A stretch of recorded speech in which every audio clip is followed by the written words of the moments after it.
എല്ലാം തെളിഞ്ഞു. ബാലഭാസ്കറിനെ കൊന്നത് ആ തൃശ്ശൂരുകാരന്റെ പണി. CBI ഒന്നും അന്വേഷിച്ചില്ല. ബാലഭാസ്കറിന്റെ അച്ഛന്റെ സംശയങ്ങൾ വീണ്ടും ചർച്ചയാകുന്നു.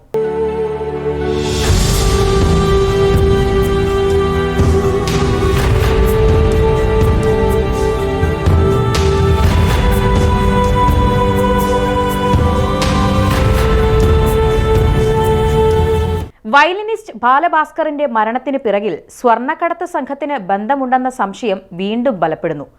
ബാലഭാസ്കറിന്റെ മരണത്തിനിടയാക്കിയ അപകടം നടക്കുമ്പോൾ ഒപ്പമുണ്ടായിരുന്ന ഡ്രൈവർ അർജുൻ സ്വർണ്ണ കവർച്ച കേസിൽ അറസ്റ്റിലായതിന് പിന്നാലെയാണ് ബാലഭാസ്കറിന്റെ മരണം വീണ്ടും ചർച്ചയാകുന്നത്. പെരിന്തൽമണ്ണയിൽ കഴിഞ്ഞ വ്യാഴാഴ്ച രാത്രിയാണ് വീട്ടിലേക്ക് പോകുകയായിരുന്ന ജ്വല്ലറി ഉടമകളെ ആക്രമിച്ച് 3.5 കിലോ സ്വർണം കവർന്നത്. ആസൂത്രിത കവർച്ചയിൽ പോലീസ് പിടികൂടിയ 13 പേരിൽ ഒരാൾ തൃശൂർ സ്വദേശിയായ അർജുനായിരുന്നു. ഇതോടെ തന്റെ മകനെ കൊന്നതാണെന്ന് ഉറപ്പിച്ചു പറയുകയാണ് ബാലഭാസ്കറിന്റെ പിതാവ് ഉണ്ണി. ബാലഭാസ്കറിന്റെ മരണത്തിൽ തൃപ്തികരമായ അന്വേഷണം നടന്നിട്ടില്ലെന്ന് പറഞ്ഞ അദ്ദേഹം ഡ്രൈവർ അർജുന്റെ പങ്ക് വീണ്ടും ഉയർത്തിക്കാട്ടി. ബാലഭാസ്കറിന്റെ മരണത്തിൽ അർജുന് പങ്കുണ്ടെന്ന സംശയം അന്ന് തന്നെ പ്രകടിപ്പിച്ചിരുന്നതായും ഉണ്ണി വ്യക്തമാക്കി. മാധ്യമങ്ങളോട് സംസാരിക്കവെയായിരുന്നു അദ്ദേഹം ഡ്രൈവർ അർജുനെതിരെ രംഗത്ത് വന്നത്. ബാലഭാസ്കറിന്റെ മരണത്തിന് ഇടയാക്കിയ അപകടം നടക്കുമ്പോൾ ഒപ്പമുണ്ടായിരുന്ന ഡ്രൈവർ അർജുൻ സ്വർണ്ണ കവർച്ചാ കേസിൽ പിടിക്കപ്പെട്ടതോടെയാണ് ഉണ്ണി ആരോപണം ഉയർത്തുന്നത്. അർജുൻ മുൻപ് പല കേസുകളിലും പ്രതിയായിരുന്നുവെന്നും മകന്റെ മരണത്തിന് ശേഷമാണ് ഇക്കാര്യങ്ങളെല്ലാം അറിഞ്ഞതെന്നും അദ്ദേഹം പറഞ്ഞു. കൊലപാതകം എന്ന സംശയം ബലപ്പെടുകയാണെന്നും ഉണ്ണി ചൂണ്ടിക്കാട്ടി.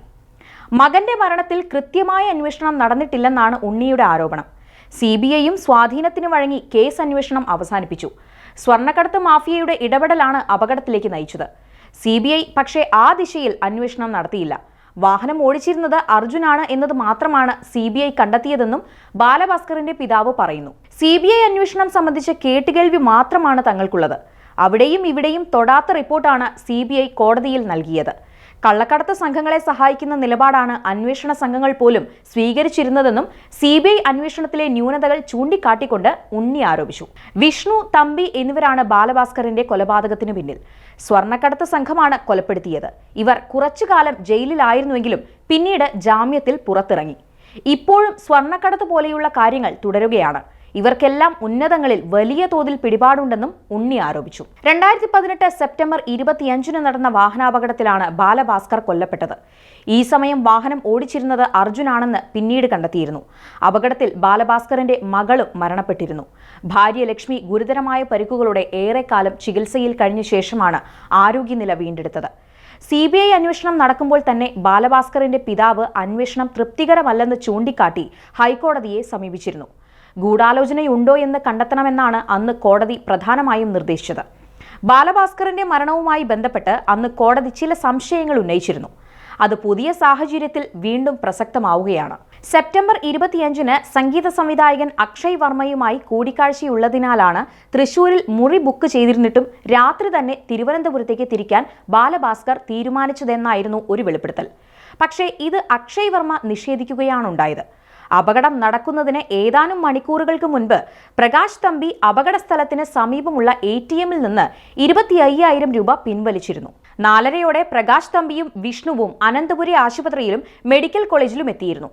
ഡോക്ടർമാരുടെ നിർദ്ദേശം അവഗണിച്ച് ബാലഭാസ്കറിനെയും ഭാര്യയെയും അനന്തപുരി ആശുപത്രിയിലേക്ക് മാറ്റുകയും ചെയ്തു. ഇരുവരെയും അനന്തപുരി ആശുപത്രിയിലേക്ക് മാറ്റും മുമ്പ് ബാലഭാസ്കറിന്റെ അടുത്ത ബന്ധുവും SUTയിലെ മെഡിക്കൽ ഡയറക്ടറുമായ ഡോക്ടർ അനൂപ് ചന്ദ്രനെ പ്രകാശ് തമ്പി വിവരം അറിയിച്ചിരുന്നില്ല. മെഡിക്കൽ കോളേജിനടുത്ത് മറ്റ് ആശുപത്രികൾ ഉണ്ടായിട്ടും പ്രകാശ് തമ്പി ഇവരെ 6 കിലോമീറ്റർ അകലെയുള്ള അനന്തപുരിയിലേക്കാണ് കൊണ്ടുപോയത്. ബാലഭാസ്കറിനെ ചികിത്സിച്ച അനന്തപുരി ആശുപത്രിയുമായുള്ള പ്രകാശ് തമ്പിയുടെ ബന്ധമാണ് മറ്റൊരു വിഷയം. ആശുപത്രിയിൽ നിന്നും പ്രകാശ് തമ്പി ബാലഭാസ്കറിന്റെ വിരലടയാളം ശേഖരിച്ചിരുന്നു. ബാലഭാസ്കറിന്റെ മൊബൈൽ, പേഴ്സ് തുടങ്ങിയവ മംഗലപുരം പോലീസ് സ്റ്റേഷനിലെത്തി പ്രകാശ് തമ്പി ഏറ്റുവാങ്ങിയെങ്കിലും നടപടിക്രമങ്ങൾക്ക് അനുസൃതമായി ഒപ്പിട്ട് നൽകിയിരുന്നില്ല. അപകടത്തിന് പിന്നാലെ പോലീസ് വാഹനത്തിൽ നിന്ന് ശേഖരിച്ച ബാലഭാസ്കറിന്റെ പേഴ്സും മറ്റ് സാധനങ്ങളും ഏറ്റുവാങ്ങാൻ ചിലരെത്തിയിരുന്നു എന്ന് മംഗലപുരം പോലീസ് സ്റ്റേഷനിലെ ഒരു സിവിൽ പോലീസ് ഓഫീസറുടെ മൊഴിയുണ്ട്. സെപ്റ്റംബർ 25 രാവിലെ 6:30 ഒരു സ്ത്രീയും പുരുഷനുമാണ് പോലീസ് സ്റ്റേഷനിൽ വന്നത് എന്നാണ് വെളിപ്പെടുത്തൽ. ഇതേ സാധനങ്ങളുടെ കൂട്ടത്തിലുണ്ടായിരുന്ന ബാലഭാസ്കറിന്റെ ഫോൺ സ്റ്റേഷന് പുറത്തേക്ക് കൊണ്ടുപോയെന്ന് വ്യക്തമാകുന്ന വിവരങ്ങളാണ് മറ്റൊന്ന്.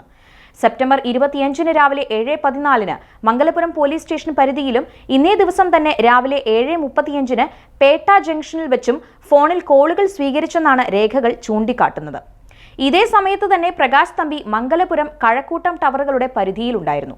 ബാലഭാസ്കറിന്റെ ഭാര്യ നിരവധി തവണ ആവശ്യപ്പെട്ടിരുന്നെങ്കിലും മൊബൈൽ ഫോൺ വിട്ടു നൽകാൻ പ്രകാശ് തമ്പി തയ്യാറായിരുന്നില്ല. 2019 മെയ്യിൽ DRI ഉദ്യോഗസ്ഥർ നടത്തിയ റെയ്ഡിൽ പ്രകാശ് തമ്പിയുടെ വീട്ടിലെ പൂജാമുറിയിൽ നിന്നാണ് ബാലഭാസ്കറിന്റെ 2 മൊബൈൽ ഫോണുകൾ കണ്ടെടുത്തത്. സ്വർണ്ണക്കടത്ത് കേസുമായി ബന്ധപ്പെട്ടായിരുന്നു അന്ന് റെയ്ഡ് നടന്നത്. പ്രകാശ് തമ്പിക്ക് പുറമെ വിഷ്ണു സോമസുന്ദരവും സ്വർണ്ണക്കടത്ത് കേസിൽ അറസ്റ്റിലാവുകയും കോഫെ പോസ നിയമപ്രകാരം കരുതൽ തടങ്കലിൽ കഴിഞ്ഞിട്ടുമുണ്ട്. ഡോക്ടർ അനൂപിന്റെ മൊഴിയിൽ ബാലഭാസ്കർ മരിച്ചെന്നറിഞ്ഞപ്പോഴുള്ള പ്രകാശ് തമ്പിയുടെ പെരുമാറ്റം സംശയാസ്പദവും നാടകീയവുമാണ്. അവസാനമായി ബാലഭാസ്കർ കണ്ടത് പ്രകാശ് തമ്പിയെയാണെന്നും മൊഴിയിൽ പറയുന്നുണ്ട്. യാത്രക്കിടെ ബാലഭാസ്കർ ജ്യൂസ് കഴിച്ച കടയിലെ CCTV ദൃശ്യങ്ങൾ പരിശോധിക്കാനായി പ്രകാശ് തമ്പി ശ്രമം നടത്തിയിരുന്നു. ഇതിനായി സാങ്കേതിക വിദഗ്ധനെയും മറ്റൊരാളെയും കൂട്ടി പ്രകാശ് തമ്പി കൊല്ലത്തേക്ക് യാത്ര ചെയ്തിരുന്നു. ജ്യൂസ് കടയിൽ പ്രകാശ് തമ്പി എത്തിയതായി കടയുടമ മൊഴി നൽകിയിട്ടുണ്ട്. CCTV പരിശോധിച്ചെങ്കിലും ഒന്നും കണ്ടെത്താൻ പ്രകാശ് തമ്പിക്കും സംഘത്തിനുമായില്ലെന്നും മൊഴിയിൽ പറയുന്നു. ബാലഭാസ്കറിന്റെ ഡ്രൈവറായിരുന്ന അർജുന്റെ ക്രിമിനൽ പശ്ചാത്തലം പ്രധാനമാണ്. 2 ATM കവർച്ചാ കേസുകളിലടക്കം പ്രതിയായ വ്യക്തിയായിരുന്നു ഇയാൾ. 2 പേർ മരിക്കുന്നതിനും ഒരാൾക്ക് ഗുരുതര പരിക്കേൽക്കുന്നതിനും ഇടയാക്കിയ അപകടത്തിൽ വാഹനം ഓടിച്ചിരുന്ന അർജുന്റെ പരിക്കാണ് കോടതി ചൂണ്ടിക്കാട്ടുന്ന മറ്റൊരു വിഷയം. 94 കിലോമീറ്റർ വേഗത്തിൽ കാർ ഓടിച്ചിരുന്ന അർജുൻ സീറ്റ് ബെൽറ്റ് ഇട്ടിരുന്നില്ല. എന്നിട്ടും താരതമ്യേന കുറഞ്ഞ പരിക്കുകളാണ് ഉണ്ടായത്. സീറ്റ് ബെൽറ്റ് ഇട്ടിരുന്നിട്ടും ലക്ഷ്മിക്ക് ഗുരുതരമായി പരിക്കേറ്റ വിഷയവും കോടതി ചൂണ്ടിക്കാട്ടി. സ്വർണ്ണക്കടത്തിൽ പങ്കാളിയായിരുന്ന ആകാശ് ഷാജിയും പ്രകാശ് തമ്പിയും തമ്മിലുള്ള ബന്ധമാണ് മറ്റൊരു വിഷയം.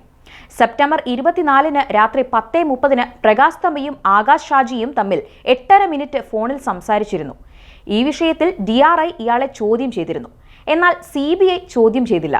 കേസിൽ അർജുനെ നുണ പരിശോധനയ്ക്ക് വിധേയരാക്കിയിരുന്നു. എന്നാൽ വാഹനം ഓടിച്ചിരുന്നത് ആരാണെന്നത് സംബന്ധിച്ച് തുടക്കം മുതൽ സംശയങ്ങളുണ്ടായി. വാഹനം ഓടിച്ചത് ബാലഭാസ്കർ ആണെന്നായിരുന്നു അർജുന്റെ മൊഴി. എന്നാൽ അർജുനാണ് വാഹനം ഓടിച്ചതെന്ന് ബാലഭാസ്കറിന്റെ ഭാര്യയും മൊഴി നൽകി. ഇതെല്ലാം സംശയങ്ങൾക്കിടയാക്കിയിരുന്നു.